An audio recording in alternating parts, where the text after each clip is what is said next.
ہمیں نہیں لگتا کہ ٹرمپ بانی پی ٹی آئی کی رہائی کے لیے کہیں گے: خواجہ آصف۔ وزیر دفاع خواجہ آصف نے کہا ہے کہ امریکہ کے ساتھ جہاں دو طرفہ تعلقات کی بات ہوگی ساتھ چلیں گے، لیکن جہاں ضرورت ہوئی بھرپور اختلاف کیا جائے گا۔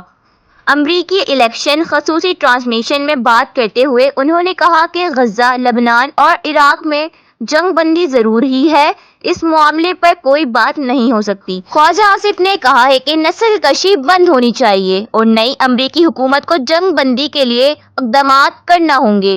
جنگ بندی اقوام متحدہ سمیت کسی بھی فورم پر ہو، خیر مقدم کریں گے۔ ان کا کہنا تھا کہ ہمیں نہیں لگتا کہ ٹرمپ بانی پی ٹی آئی کی رہائی کے لیے کہیں گے، ایک شخص کی خاطر کوئی بھی اپنے تعلقات خراب نہیں کرے گا۔